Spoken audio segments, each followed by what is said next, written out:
നമ്മൾ വരയ്ക്കുന്ന എല്ലാ ഭൂപടങ്ങൾക്കും നമ്മൾ സഞ്ചരിക്കുന്ന എല്ലാ പാതകൾക്കും നമുക്ക് ചെന്നെത്തിപ്പെടാൻ കഴിയുമെന്ന് അവകാശപ്പെടുന്ന ഭൂമിയുടെ എല്ലാ കോണുകൾക്കും അപ്പുറം പ്രവേശനരഹിതമായ ചില സ്ഥലങ്ങളുണ്ട്. അത്യധികം അപകടം നിറഞ്ഞതോ അല്ലെങ്കിൽ അതീവ രഹസ്യമായിട്ട് സൂക്ഷിക്കുന്നതോ അതുമല്ലെങ്കിൽ പവിത്രമായി കരുതപ്പെടുന്നതോ ആയ സ്ഥലങ്ങൾ. ഈ സ്ഥലങ്ങളിൽ നിങ്ങൾ കാലുകുത്തിയാൽ ഭാഗ്യമുണ്ടെങ്കിൽ നിങ്ങൾ ജയിലിലാകും, അല്ലെങ്കിൽ ചിലപ്പോൾ ജീവൻ തന്നെ നഷ്ടപ്പെടും. ഉപേക്ഷിക്കപ്പെട്ട പ്രേതാലയങ്ങളും മാരകമായ ദ്വീപുകളും മുതൽ അതീവ രഹസ്യമായ സൈനിക മേഖലകളും നിഗൂഢമായ പുരാതന കലവറകളും വരെ ലോകത്തിലെ ഏറ്റവും കർശനമായി നിരോധിക്കപ്പെട്ട സ്ഥലങ്ങൾ ഏതാണെന്ന് നമുക്ക് നോക്കാം.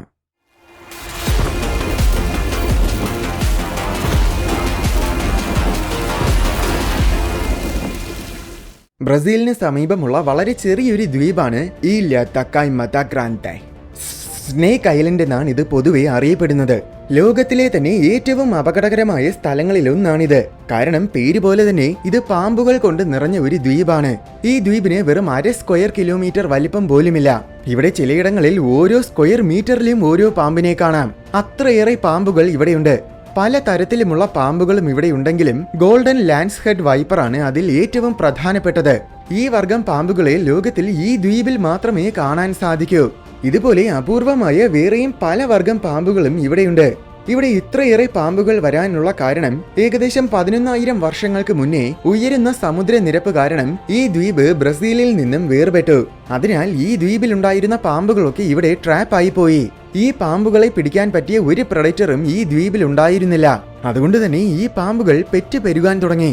വളരെ ചുരുങ്ങിയ കാലം കൊണ്ട് തന്നെ ദ്വീപിലുണ്ടായിരുന്ന മാമൽസിനെയും അതുപോലെയുള്ള മറ്റു ജീവികളെയും എല്ലാം ഈ പാമ്പുകൾ തിന്നു തീർത്തു. അങ്ങനെ അവസാനം ഇവയ്ക്ക് ഇരയെ കിട്ടാതെ വന്നപ്പോൾ പിന്നെ ഇവ പക്ഷികളെ പിടിക്കാൻ തുടങ്ങി. മൈഗ്രേറ്റ് ചെയ്യുന്ന പക്ഷികളൊക്കെ വിശ്രമിക്കാൻ വേണ്ടി ഈ ദ്വീപിൽ വരാറുണ്ട്. അങ്ങനെ വരുന്ന പക്ഷികളെയെല്ലാം ഇവ പിടിച്ച് തിന്നാൻ തുടങ്ങി. പക്ഷികളെ പിടിക്കുക എന്നത് അത്ര എളുപ്പമുള്ള കാര്യമല്ല. കാരണം പക്ഷികൾക്ക് പാമ്പുകളിൽ നിന്നും പറന്ന് രക്ഷപ്പെട്ടു പോകാൻ സാധിക്കും.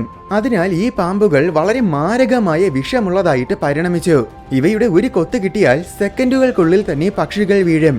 ഇത്രയൊക്കെ പറഞ്ഞപ്പോൾ എന്തുകൊണ്ടാണ് ഇവിടെ ആർക്കും പ്രവേശനമില്ലാത്തതെന്ന് നിങ്ങൾക്ക് മനസ്സിലായി കാണും. പക്ഷെ അതിനു പുറമെ മറ്റൊരു കാരണവും കൂടെയുണ്ട്. എന്താണെന്നാൽ നേരത്തെ പറഞ്ഞതുപോലെ ഇവിടെ ലോകത്തിൽ മറ്റൊരിടത്തും കാണാൻ പറ്റാത്ത വർഗം പാമ്പുകളുണ്ട്. അപ്പോൾ സ്വാഭാവികമായും അവയ്ക്ക് മാർക്കറ്റിൽ നല്ല ഡിമാൻഡ് ഉണ്ടായിരിക്കും. അതിനു പുറമെ ഈ പാമ്പുകളുടെ മാരക വിഷത്തിനും ഭയങ്കര ഡിമാൻഡാണ്. ചുരുക്കി പറഞ്ഞാൽ ഈ പാമ്പുകളെ പിടിച്ച് വിറ്റാൽ ധാരാളം കാശുണ്ടാക്കാം. അങ്ങനെ പലരും പണ്ട് അതിനുവേണ്ടി ശ്രമിച്ചിട്ടുണ്ട്. ഈ കാരണങ്ങൾ കൊണ്ട് ഇപ്പോൾ വളരെ പ്രധാനപ്പെട്ട ശാസ്ത്രജ്ഞർക്കല്ലാതെ വേറെ ആർക്കും തന്നെ ഈ ദ്വീപിൽ പ്രവേശിക്കാൻ ഒരു കാരണവശാലും അനുമതി നൽകില്ല. ഐസ്ലൻഡിന്റെ ചെറിയൊരു ദ്വീപാണ് സഡ്സേ. ഈ ദ്വീപ് പൂർണ്ണമായും നിരോധിത മേഖലയാണ്. മാരകമായ അപകടങ്ങളോ സൈനിക രഹസ്യങ്ങളോ ഒന്നുമല്ല അതിന്റെ കാരണം. മറിച്ച് ആഴമേറിയ ശാസ്ത്രീയ മൂല്യം കൊണ്ടാണ് അതിനെ നിരോധിത മേഖലയാക്കിയിരിക്കുന്നത്. ഈ ദ്വീപിന് വലിയ കാലപ്പഴക്കമൊന്നുമില്ല. 1963 ഇവിടെ സമുദ്രത്തിനടിയിൽ ഒരു വലിയ ഭീകരമായ അഗ്നിപർവ്വത വിസ്ഫോടനമുണ്ടായി. ഏകദേശം 4 വർഷങ്ങളോളം കാലം വരെ ഈ വോൾക്കാനോയിൽ നിന്നും ഇറപ്ഷൻ സംഭവിച്ചുകൊണ്ടിരുന്നു. അതിൽ നിന്നുമുള്ള ലാവയും മറ്റു പദാർത്ഥങ്ങളും ഒക്കെ കുമിഞ്ഞുകൂടിയതിന്റെ അനന്തരഫലമായിട്ടാണ് ഈ ദ്വീപ് രൂപം കൊണ്ടത്. പബ്ലിക്കിന് ഈ ദ്വീപിൽ പ്രവേശിക്കാൻ കഴിയില്ല. അത് വളരെ കർശനമായ നിയമമാണ്.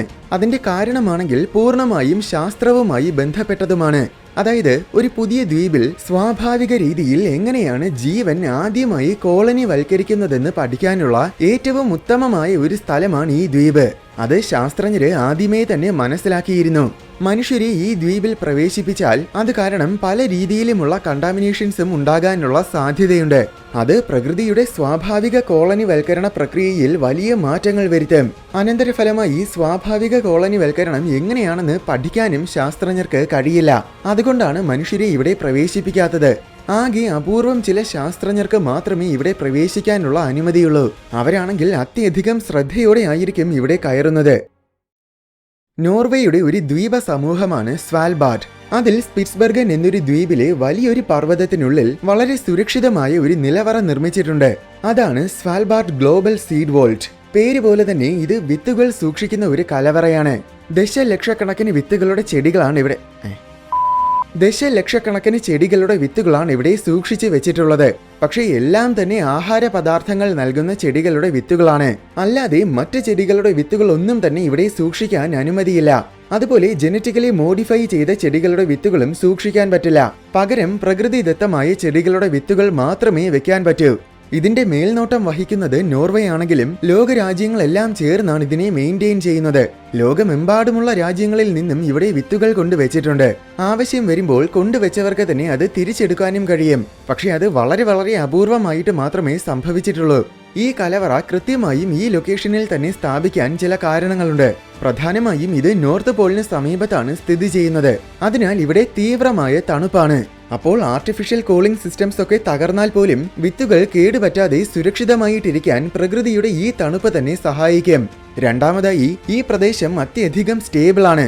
എന്നുവെച്ചാൽ ഇവിടെ ഭൂചലനങ്ങളും അതിന് സമാനമായ മറ്റ് സെയ്സ്മിക് ആക്ടിവിറ്റികളും ഒന്നും തന്നെ സംഭവിക്കാറില്ല. മൂന്നാമതായി, ഇത് സമുദ്രനിരപ്പിൽ നിന്നും ഒരുപാട് ഉയർന്നിരിക്കുന്ന മേഖലയാണ്. അതിനാൽ സുനാമികൾ സംഭവിച്ചാൽ പോലും ഇവിടുത്തെ സുരക്ഷയെ പെട്ടെന്ന് ബാധിക്കില്ല. ചുരുക്കി പറഞ്ഞാൽ ഇത് മനുഷ്യരാശിയുടെ ഒരു മെഗാ ഇൻഷുറൻസ് പോളിസി പോലെയാണ്. കാരണം എന്തെങ്കിലും ദുരന്തം വന്ന് ലോകത്തിലെ സകല ചെടികളും നശിച്ചാലും ഈ കലവറയിലുള്ള വിത്തുകൾ ഉപയോഗിച്ച് വീണ്ടും ചെടികൾ വളർത്തി ആഹാരം കണ്ടെത്താം. ഇവിടെ അധികൃതർക്ക് മാത്രമേ പ്രവേശിക്കാനുള്ള അനുമതിയുള്ളൂ. പബ്ലിക്കിനെ കയറ്റിയാൽ കണ്ടാമിനേഷൻ സംഭവിക്കാനുള്ള സാധ്യതയുണ്ട്. അതിനു പുറമെ സേഫ്റ്റിയെയും അത് ബാധിക്കും. റഷ്യയിൽ ഉരാൾ പർവ്വത നിരകൾക്കിടയിൽ സ്ഥിതി ചെയ്യുന്ന വളരെ വലിയൊരു പർവ്വതമാണ് മൗണ്ട് യമൻഡാവ്. ഈ പർവ്വതത്തിൽ ഒരു വലിയ മിലിറ്ററി ബേസ് ഉണ്ട്. പക്ഷേ ലോകത്തിലെ തന്നെ ഏറ്റവും നിഗൂഢമായ മിലിറ്ററി ബേസുകളിൽ ഒന്നാണിത്. ഈ പർവ്വതത്തിൽ ശരിക്കും എന്താണ് ചെയ്യുന്നതെന്ന് ഇന്നേ വരെ റഷ്യൻ ഗവൺമെന്റ് പൂർണ്ണമായും വിശദീകരിച്ചിട്ടില്ല. പണ്ട് സോവിയറ്റ് യൂണിയന്റെ കാലഘട്ടത്തിൽ, കൃത്യമായി പറഞ്ഞാൽ 1980കളിലാണ് ഈ ബേസിന്റെ നിർമ്മാണം തുടങ്ങിയത്. പക്ഷേ സോവിയറ്റ് യൂണിയൻ തകർന്ന ശേഷവും ഈ നിർമ്മാണം തുടർന്നുകൊണ്ടിരുന്നു. പർവ്വതത്തിന് ചുറ്റും മിലിറ്ററിക്കാരുടെ കനത്ത സെക്യൂരിറ്റി ഉണ്ട്. പബ്ലിക്കിനെ ഒരു കാരണവശാലും ഇവിടെ പ്രവേശിക്കാൻ അനുവദിക്കില്ല. ഈ പർവ്വതത്തിന് ചുറ്റും ചെറുതും വലുതുമായ ധാരാളം പട്ടണങ്ങളുണ്ട്. ഈ പട്ടണങ്ങളെല്ലാം തന്നെ പൂർണ്ണമായും ഒഴിഞ്ഞു കിടക്കുകയാണ്. എന്തെന്നാൽ ഈ പട്ടണങ്ങളിൽ പോലും മിലിറ്ററിക്കാര് ആരെയും പ്രവേശിപ്പിക്കില്ല. അത്രയേറെ രഹസ്യാത്മകമായ രീതിയിലാണ് അവർ ഈ പർവ്വതത്തിനെ സൂക്ഷിക്കുന്നത്. പർവ്വതത്തിൽ ധാരാളം കെട്ടിടങ്ങളും വലിയ റോഡുകളും മറ്റ് ഘടനകളുമൊക്കെ നിർമ്മിച്ചിട്ടുള്ളതായിട്ട് സാറ്റലൈറ്റ് ഇമേജസിലൂടെ കാണാൻ കഴിയും. പക്ഷേ ഇതിനെക്കുറിച്ച് റഷ്യൻ ഒഫീഷ്യൽസിനോട് ചോദിക്കുമ്പോൾ ഓരോരുത്തരും ഓരോന്നാണ് പറയുന്നത്. ഇതൊരു സീഡ് ബാങ്ക് ആണ്, ഇവിടെ ഖനനം നടക്കുകയാണ്, ഇത് പ്രസിഡന്റിന് വേണ്ടിയിട്ടുള്ള ഒരു ബങ്കറാണ്, ഇത് എമർജൻസി സപ്ലൈസ് ഒക്കെ സൂക്ഷിച്ചു വെച്ചിരിക്കുന്ന ഒരു കലവറയാണ്, ഇതൊരു ന്യൂക്ലിയർ സ്റ്റേഷനാണ്. അങ്ങനെ ഒഫീഷ്യൽസ് ഒക്കെ വ്യത്യസ്തമായ കഥകളാണ് പറഞ്ഞിട്ടുള്ളത്. അതുകൊണ്ട് തന്നെ ഇത് ശരിക്കും എന്താണെന്ന വസ്തുത ഇന്നേ വരെ ആർക്കും മനസ്സിലാക്കാൻ സാധിച്ചിട്ടില്ല. എന്ത് തന്നെയാണെങ്കിലും വിദഗ്ധരുടെ നിഗമനമനുസരിച്ച് ഈ പർവ്വതത്തിനെ വളരെ ബുദ്ധിപരമായിട്ടാണ് തിരഞ്ഞെടുത്തിരിക്കുന്നത്. എന്തെന്നാൽ ഇതാണ് സതേൺ ഭാഗത്തിലെ ഉരാൾ പർവ്വത നിരകളിലെ ഏറ്റവും ഉയരം കൂടിയ പർവ്വതം. അതിനാൽ ആർക്കും തന്നെ പിടിക്കപ്പെടാതെ പർവ്വതത്തിന് സമീപത്തെത്താൻ കഴിയില്ല. അതുപോലെ എളുപ്പന്ന് ആക്രമിക്കാനും പറ്റില്ല. അതിനു പുറമെ വളരെ കട്ടി കൂടിയ ക്രിസ്റ്റലൈൻ പാറകൾ കൊണ്ടാണ് ഈ പർവ്വതം നിർമ്മിതമായിരിക്കുന്നത്. അതിനാൽ ന്യൂക്ലിയർ വിസ്ഫോടനങ്ങൾക്ക് പോലും ഈ പർവ്വതത്തിനെ അത്ര എളുപ്പത്തിൽ തകർക്കാനാകില്ല. അങ്ങനെ ആകെ മൊത്തത്തിൽ വളരെ സേഫ് ആയിട്ടുള്ള ഒരു സ്ഥലമാണിത്. ലോകത്തിലെ ഏറ്റവും അപൂർവമായ സ്ഥലങ്ങളിലൊന്നാണ് നമ്മുടെ ഇന്ത്യയുടെ ഒരു ദ്വീപായ നോർത്ത് സെന്റിനൽ. ഇത് വളരെ ചെറിയൊരു ദ്വീപാണ്. വെറും 60 സ്ക്വയർ കിലോമീറ്റേഴ്സ് മാത്രമേ ഉള്ളൂ. മൊത്തം ഘോരവനം കൊണ്ട് നിറഞ്ഞ ഈ ദ്വീപിന് വളരെ വലിയൊരു പ്രത്യേകതയുണ്ട്. എന്താണെന്നാൽ ഇവിടെ പുറം ലോകവുമായിട്ട് യാതൊരു ബന്ധവുമില്ലാത്ത ഒരു വിഭാഗം മനുഷ്യരുണ്ട്. നിഗമനമനുസരിച്ച് കഴിഞ്ഞ 60,000 വർഷങ്ങളായിട്ട് ഈ മനുഷ്യര് ദ്വീപ് വിട്ട് പുറത്തു വന്നിട്ടില്ല. ഇത്രയും കാലവും പുറം ലോകത്തിൽ നിന്നും പൂർണ്ണമായ ഏകാന്തതയിലാണ് ഇവരെ ജീവിക്കുന്നത്. പുറം ലോകത്തിൽ നിന്നും ആർക്കും തന്നെ ഈ ദ്വീപിലേക്ക് പ്രവേശിക്കാൻ അനുമതിയില്ല. അത് നമ്മുടെ ഇന്ത്യൻ ഗവൺമെന്റ് കർശനമായും നിരോധിച്ചു. അതിന്റെ ഏറ്റവും പ്രധാന കാരണം സെന്റിനൽ മനുഷ്യരെ ഇത്രയേറെ കാലങ്ങളായിട്ട് പുറം ലോകവുമായി ബന്ധമില്ലാതിരുന്നതിനാൽ പുറം ലോകത്തിലെ രോഗങ്ങളെ അവർക്ക് അഭിമുഖീകരിക്കേണ്ടി വന്നിട്ടില്ല. അതുകൊണ്ട് തന്നെ പുറം ലോകത്തിലെ രോഗങ്ങളെ പ്രതിരോധിക്കാനുള്ള ശേഷിയും പരിണാമം ഇവർക്ക് നൽകിയിട്ടില്ല. അനന്തരഫലമായി പുറം ലോകത്തിലെ വളരെ നിസ്സാരമായ രോഗങ്ങൾ പോലും സെന്റിനൽസിനെ സംബന്ധിച്ചിടത്തോളം വളരെ മാരകമായിരിക്കും. നമുക്കാണെങ്കിൽ ഒരു ചെറിയ പനി മാത്രം വന്നു പോകേണ്ട നിസ്സാരമായ ഒരു രോഗം സെന്റിനൽസിന് കിട്ടിയാൽ ചിലപ്പോൾ അവർക്ക് മരണം വരെ സംഭവിച്ചേക്കാം. അത്തരം സംഭവങ്ങൾ പണ്ട് നടന്നിട്ടുമുണ്ട്. ആൻഡമാനിലുള്ളവര് സെന്റിനൽസുമായിട്ട് കോണ്ടാക്ട് ചെയ്യാൻ ശ്രമിച്ചിട്ടുള്ളപ്പോൾ അവരിൽ നിന്നുമുള്ള രോഗങ്ങൾ കാരണം സെന്റിനൽസിന്റെ ജനസംഖ്യ മാരകമായിട്ട് കുറഞ്ഞിട്ടുണ്ട്. ഇതുകൊണ്ട് തന്നെയാണ് ആർക്കും തന്നെ ഈ ദ്വീപിൽ പ്രവേശിക്കാനുള്ള അനുമതി നൽകാത്തത്. ഗവേഷണത്തിന് വേണ്ടി ശാസ്ത്രജ്ഞർക്ക് പോലും ഇവിടെ പ്രവേശിക്കാൻ അനുമതിയില്ല. അതിനു പുറമെ മറ്റൊരു പ്രശ്നം എന്നത് സെന്റിനൽസ് വളരെ ഡേഞ്ചറസ് ആണ്. അവര് സ്വന്തം ഭൂപ്രദേശത്തെ വളരെ ഗൗരവമായിട്ട് തന്നെ സംരക്ഷിക്കാൻ ശ്രമിക്കുന്നവരാണ്. അതിനാൽ പുറത്തുനിന്നും ദ്വീപിലേക്ക് പ്രവേശിക്കാൻ ശ്രമിച്ചിട്ടുള്ള പലരെയും പണ്ട് സെന്റിനൽസ് കൊന്നു തള്ളിയിട്ടുണ്ട്. ഫ്രാൻസിൽ സ്ഥിതി ചെയ്യുന്ന പുരാതനമായ ഒരു ഗുഹാ സംഹിതമാണ്, അതായത് പരസ്പരം ഇന്റർ കണക്റ്റഡ് ആയിട്ടുള്ള ഒരു കൂട്ടം ഗുഹകളാണ് ലാസ്കൌക്സ് കേവ്സ്. ഈ ഗുഹകളുടെ ചുമരുകളിൽ ധാരാളം ചിത്രങ്ങൾ കാണാം. ഈ ചിത്രങ്ങളെല്ലാം ഏതാണ്ട് 20,000 വർഷങ്ങൾക്ക് മുൻപ് ജീവിച്ചിരുന്ന മനുഷ്യർ വരച്ചതാണ്. ഇത് തന്നെയാണ് ഈ ഗുഹകളുടെ ഏറ്റവും വലിയ പ്രത്യേകതയും. 1940-ലാണ് ഈ ഗുഹകൾ കണ്ടെത്തിയത്. 20-ാം നൂറ്റാണ്ടിലെ തന്നെ ഏറ്റവും വലിയ ആർക്കിയോളജിക്കൽ കണ്ടെത്തലുകളിൽ ഒന്നായിരുന്നു ഇത്. 1948 മുതൽ ഈ ഗുഹകളെ പബ്ലിക്കിന് വേണ്ടി തുറന്നുകൊടുത്തു. ഓരോ ദിവസവും ആയിരക്കണക്കിന് സന്ദർശകരാണ് അന്ന് ഈ ഗുഹകൾ കാണാൻ എത്തിയിരുന്നത്. പക്ഷേ ഈ സന്ദർശകർ കാരണം ചുമർ ചിത്രങ്ങളൊക്കെ പതിയെ നശിക്കാൻ തുടങ്ങി. അതിനാൽ 1963-ൽ ഗവൺമെന്റ് ഈ ഗുഹകളെ എന്നേക്കുമായി നിരോധിത സ്ഥലമാക്കി മാറ്റി. അതുകൊണ്ട് വളരെ പ്രധാനപ്പെട്ട ശാസ്ത്രജ്ഞർക്കല്ലാതെ ഇപ്പോൾ വേറെ ആർക്കും തന്നെ ഈ ഗുഹകളിൽ പ്രവേശിക്കാൻ പറ്റില്ല. എന്നിരുന്നാലും അതിന് പകരമായി ഈ ഗുഹകൾക്ക് സമീപത്ത് തന്നെ ആർട്ടിഫിഷ്യലായിട്ട് ഈ ഗുഹകളുടെ റെപ്ലിക്കകൾ നിർമ്മിച്ചിട്ടുണ്ട്. യഥാർത്ഥ ഗുഹകളിൽ കയറുന്ന അതേ എക്സ്പീരിയൻസ് തന്നെയാണ് ഈ റെപ്ലിക്കകളിലും സജ്ജമാക്കിയിരിക്കുന്നത്. ടൂറിസ്റ്റുകൾക്ക് വേണമെങ്കിൽ ഈ റെപ്ലിക്കകളിൽ കയറാം. യുഎസിലെ ചെറിയൊരു ദ്വീപാണ് നോർത്ത് ബ്രദർ ഐലൻഡ്. ഇതിന് വെറും 20 ഏക്കർ വലിപ്പമേ ഉള്ളൂ. ഇത് ഈസ്റ്റ് റിവർ എന്നൊരു നദിയിലാണ് സ്ഥിതി ചെയ്യുന്നത്. ഈ ദ്വീപിന് ഭയാനകമായ ഒരു ചരിത്രമുണ്ട്. 1885 മുതൽ ഈ ദ്വീപിൽ ഒരു ഹോസ്പിറ്റൽ ഉണ്ടായിരുന്നു. ഈ ആശുപത്രിയെ ഒരു ക്വാറന്റൈൻ ഫെസിലിറ്റി ആയിട്ടാണ് ഉപയോഗിച്ചിരുന്നത്. Small pox, typhoid, tuberculosis, polio അങ്ങനെ മാരകമായ രോഗങ്ങൾ ബാധിക്കുന്ന എല്ലാവരെയും ഈ ദ്വീപിലാണ് കൊണ്ടിട്ടിരുന്നത്. അതും പലപ്പോഴും അവരുടെ സമ്മതമില്ലാതെ ബലം പ്രയോഗിച്ചാണ് കൊണ്ടിട്ടിരുന്നത്. അതിൽ ഒട്ടുമിക്ക പേരും അസുഖങ്ങൾ ഭേദമാകാതെ ദ്വീപിൽ കിടന്ന് തന്നെ മരണപ്പെടുകയാണ് ചെയ്തത്. അതിനു പുറമെ 1904-ൽ ഈ ദ്വീപിന് സമീപത്ത് വെച്ച് ഒരു വലിയ കപ്പലിന് തീപിടുത്തമുണ്ടായി. അങ്ങനെ നിയന്ത്രണം നഷ്ടപ്പെട്ട ആ കപ്പൽ നേരെ നോർത്ത് ബ്രദർ ഐലൻഡിൽ വന്നിടിച്ചു. തീ പിടിച്ചും വെള്ളത്തിൽ മുങ്ങിയും ആയിരക്കണക്കിന് പേരാണ് ഈ അപകടത്തിൽ കൊല്ലപ്പെട്ടത്. അന്ന് ഈ ദ്വീപിന്റെ തീരം ശവശരീരങ്ങൾ കൊണ്ട് നിറഞ്ഞിരുന്നു. 1950-കളിൽ ഈ ദ്വീപിനെ ഡ്രഗ് അഡിക്ട്സിനെ ചികിത്സിക്കുന്ന ഒരു ഫെസിലിറ്റി ആയിട്ട് ഉപയോഗിക്കാൻ തുടങ്ങി. പക്ഷേ ക്രൂരമായ രീതികളിലാണ് ഹോസ്പിറ്റലിലെ ജീവനക്കാര് ഡ്രഗ് അഡിക്ട്സിനോട് പെരുമാറിയിരുന്നത്. അതിനു പുറമെ ഇല്ലീഗലായിട്ടുള്ള പരീക്ഷണങ്ങളും അവരിൽ നടത്തിയിരുന്നു. ഒടുവിൽ ഈ പ്രശ്നങ്ങളൊക്കെ ഗുരുതരമായപ്പോൾ 1963-ൽ ഈ ഹോസ്പിറ്റൽ അടച്ചുപൂട്ടി. ഹോസ്പിറ്റൽ മാത്രമല്ല, ഈ ദ്വീപ് തന്നെ മൊത്തത്തിൽ ഉപേക്ഷിക്കപ്പെട്ടു. നിലവിൽ ഈ ദ്വീപിൽ പബ്ലിക്കിന് പ്രവേശനമില്ല. കൃത്യമായ പെർമിഷൻ ഉണ്ടെങ്കിൽ മാത്രമേ ദ്വീപിൽ പ്രവേശിക്കാൻ കഴിയൂ. പക്ഷെ ആ പെർമിഷൻ കിട്ടുക എന്നത് അത്ര എളുപ്പവുമല്ല. അതിന്റെ പ്രധാന കാരണം ഈ ദ്വീപ് മൊത്തം പണ്ട് ദുർമരണം സംഭവിച്ചവരുടെ പ്രേതാത്മാക്കൾ കൊണ്ട് നിറഞ്ഞിരിക്കുകയാണ്.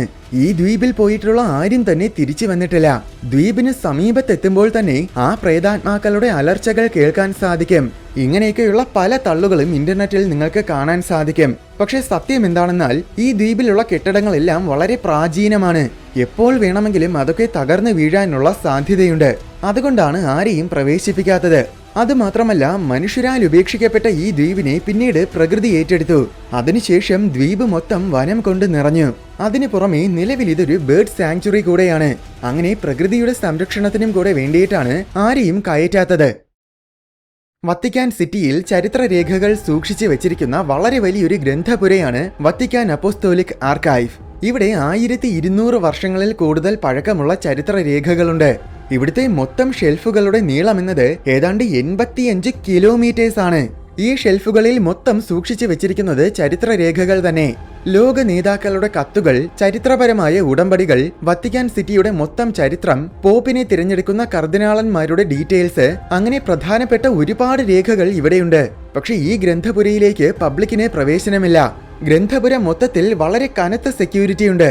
വളരെ ഉന്നത തലത്തിലുള്ള ഗവേഷകർക്ക് മാത്രമേ ഇവിടെ കയറാൻ അനുമതി നൽകുകയുള്ളൂ. അപ്പോഴും ശരിക്കുമുള്ള ഗ്രന്ഥപുരയിലേക്ക് കയറാൻ അനുവദിക്കില്ല. പകരം അവരെ റീഡിംഗ് റൂമിലേക്കായിരിക്കും കയറ്റുന്നത്. കൃത്യമായും ഏത് ചരിത്രരേഖയാണ് വേണ്ടതെന്ന് ഗ്രന്ഥപുരയിലെ അധികൃതരെ നേരത്തെ തന്നെ അറിയിച്ചിരിക്കണം. അധികൃതർ ആ രേഖ മാത്രം എടുത്തോണ്ട് വന്ന് കൊടുക്കും. വായിച്ച ശേഷം അവിടെ വെച്ച് തന്നെ ആ രേഖകൾ തിരിച്ചു കൊടുക്കുകയും വേണം. ചരിത്രരേഖകൾ കേടുപാടുകൾ പറ്റാതിരിക്കാനും രഹസ്യാത്മകമായ രേഖകൾ മറ്റാരും കൈവശപ്പെടുത്താതിരിക്കാനും ഒക്കെ വേണ്ടിയിട്ടാണ് ഇത്രയും സെക്യൂരിറ്റി വെച്ചിരിക്കുന്നത്.